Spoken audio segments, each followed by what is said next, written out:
যত ক্রস ফায়ারই হয়েছে বিএনপির সময় সবগুলো ক্রস ফায়ার জুডিশিয়াল ইনকোয়ারি এবং এক্সিকিউটিভ ইনকোয়ারি করা হয়েছে যে মাহিম হত্যার সাথে আমি জড়িত। আরও মিথ্যাচার করছে। আমি গুমের সময় ডিজেপিতে ছিলাম না, ভুয়া, আমি ছিলাম পাকিস্তানে। আমি তো আয়নাঘরটা তো আমার, আয়নাঘর তো আমার সৃষ্টি।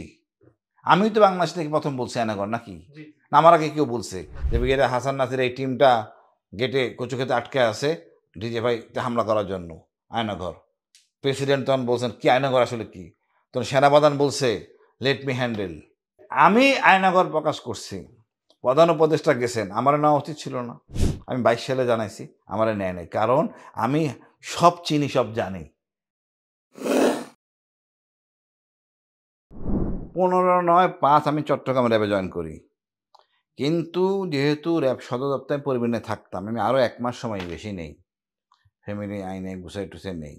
অর্থাৎ ধরে নিতে হবে 10 সালের মাঝামাঝি ছাড়া আমি কাজ শুরু করি নাই। এটা হলো আমার সরকারি ডকুমেন্ট, সব কিছু মোতাবেক 15/5 সরকারি ডকুমেন্ট। আচ্ছা, এখন আসেন আপনি, আমাকে বলা হচ্ছে ক্রস ফায়ার। হ্যাঁ, ক্রস ফায়ার, যত ক্রস ফায়ারই হয়েছে বিএনপির সময় সবগুলো ক্রস ফায়ার জুডিশিয়াল ইনকোয়ারি এবং এক্সিকিউটিভ ইনকোয়ারি করা হয়েছে। এগুলি সব যেই জন্য ক্রস ফায়ার হয় সেই প্রেক্ষাপটে, ব্যক্তি স্বার্থের না, অন্য কিছু না, ধরে আইনে মারা হয় নাই। প্রচলিত নিয়ম তদন্ত, জুডিশিয়াল ইনকোয়ারি, এক্সিকিউটিভ ইনকোয়ারি। আচ্ছা, আপনারা ওই ভদ্রলোকরা বলতেছেন আমি এই করছি, আমি খুলনাতে এই করছি। খুলনাতে আমি চাকরি করি নাই, বুঝতে পারছেন? আমি 15 সাল, আমি 5 সালের সেপ্টেম্বর মাসে শেষের দিকে আমি ইয়াতে, এর আগে আমি না বিডিআরে ছিলাম। এখন কথা হলো একটা নতুন তকমা ওই তারা টেলিভিশনও করছে, মোহাম্মদ আরাফাত, যে মাহিম হত্যার সাথে আমি জড়িত। মাহিম হত্যার ঘটনা ঘটে 2004 সালের 28শে নভেম্বর। এটা ঘটে র্যাব 7-এ কর্নেল এমদাদের সময়। তখন আমি ছিলাম নাইকিং সিরিজ সিও, এবং নাইকিং সিরিজ সিও থাকার সময় যে অপারেশনগুলি হইতো সবগুলি পত্রিকায় আছে। আমি কীরকম অফিসার ছিলাম, কতটা যোদ্ধ অফিসার ছিলাম, পত্রিকায় তার প্রমাণ করবে। 24শে নভেম্বর 2004, 24শে নভেম্বর 2004, আমার নাম দেওয়া আছে এখানে হাসিনুর রহমান।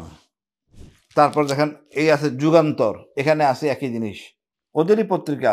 24শে নভেম্বর বুধবার আছে এই 60-47 এম সিস্টেম অস্ত্র উদ্ধার, আমার নাম আছে এখানে। কিন্তু 23শে নভেম্বর আছে অস্ত্র উদ্ধার, ওটা 28শে নভেম্বর, আমি ছিলাম বিডিআরে। তারপর আবার দেখেন বান্দরবানে এবার মোটর শো, প্রথম আলো, 25শে নভেম্বর। অর্থাৎ ওই যে 28 তারিখ মারা যায়, তাহলে 25শে নভেম্বর, 28শে নভেম্বর, 25শে নভেম্বর, 3 দিন আগে আমি নাইকিং ছড়িয়ে আছি, তাই তো?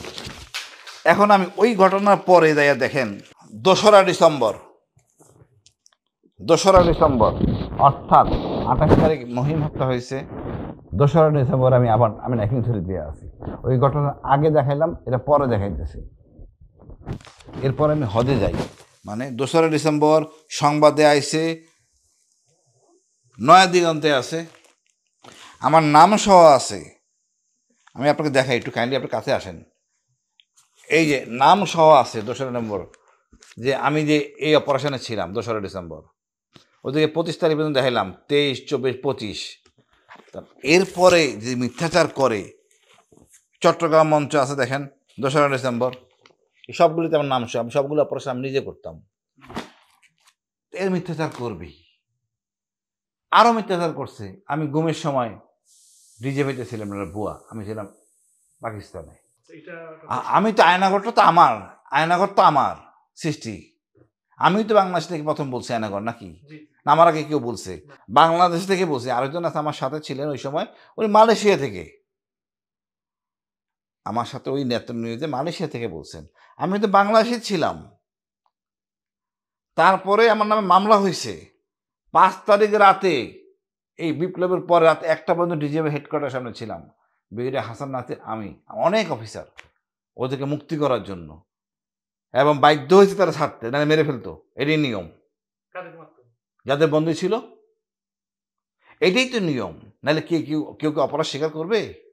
যারা গুম হয় দণ্ড কি জানে না? কেন ঠেকা নিয়েছে? মুক্ত আকাশে অনেকে প্রকাশ্যে আসে না, প্রকাশ্যে আসে নাই, তারা তো কেউ বাঁচত না, মেরে ফেলা হয়তো। এটাই তো নিয়ম, ছেড়ে দেওয়া হয় না তো ওইভাবে, ধরা খেয়ে দেবে তো। এবং এইটা বঙ্গভবনে আপনি খেয়াল করবেন, জেনারেল ফজলে আলী আকবর প্রকাশ্যে বলছেন যে ব্রিগেডিয়ার হাসান নাসির এই টিমটা গেটে কচু খেতে আটকে আছে ডিজিএফআইতে হামলা করার জন্য, আয়নাঘর। প্রেসিডেন্ট তখন বলছেন কি আয়নাঘর আসলে কি, তখন সেনাপ্রধান বলছে লেট মি হ্যান্ডেল। 5ই আগস্ট রাতে বেলা 12টার সময় আমরা তো এখানে একটা বন্ধু ছিলাম, জবানবন্দি নিয়ে পরে আইছি, কমিটমেন্ট নিয়ে, you have day to leave us. কথা হইলো আমার অবদান বাংলাদেশে অনেক, শিক্ষিত নেওয়ার কিছু নাই, মহান আল্লাহ করাইছে। আমার চেয়ে ত্যাগ কষ্ট আমার বউ পরিবার দিয়ে কষ্ট করতে অন্য কেউ কতদিন করছে আমি জানি না। কথা হইলো এই মিথ্যাচার করে তো কোনো লাভ নাই, সত্য সত্যই, আদালতের মাধ্যমে সেটা প্রমাণ হবে ইনশাল্লাহ। 5ই আগস্ট বিপ্লবের পরে আমার প্রিয় খাবার গরুর মাংস। আমার বউ বাচ্চা খুশিতে, হাসিনা চলে গেছে, বাবা ফিরি, গরুর মাংস রান্না করে বসে আছে, আমি আসতেছি না। আমি গেছি গিয়া হাসান নাসিরের বাসায় সন্ধ্যার সময়, ওখান থেকে তাদের সবাই নিয়ে 8টার সময় ডিজিএফের গেটে অবরোধ করছি, এক এপিসির সামনে। অনেক অফিসার ছিল, lieutenant Kajal, lieutenant captain Shoaib, colonel Ferdous Aziz, captain Maruzzaman উপদেষ্টা, মুক্তিযোদ্ধা ইকবাল চৌধুরী, আমরা সবাই ছিলাম ওখানে, সবাই খুশি উদযাপন। আমরা কিন্তু আমাদের মৌলিক দায়িত্বে ছিলাম যে আমাদের বন্ধু কমরেডকে বাঁচাইতে হবে। আমি এই জায়গাতে ফিরে আসি নাই, আমি হাসান নাসিরকে ম্যানেজ করছি, তাকে ম্যানেজ করা সিনিয়র মানুষ, উনি এক বাক্যে রাজি হয়েছেন আমাদের সাথে, ওনার গাড়িতে করে এসে আমরা পিছনে এসে বসে গেছি, আমরা এদের ছাড়া যাব না। এটা আসে নাই মিডিয়ায়, এতটা হাইলাইট হয় নাই।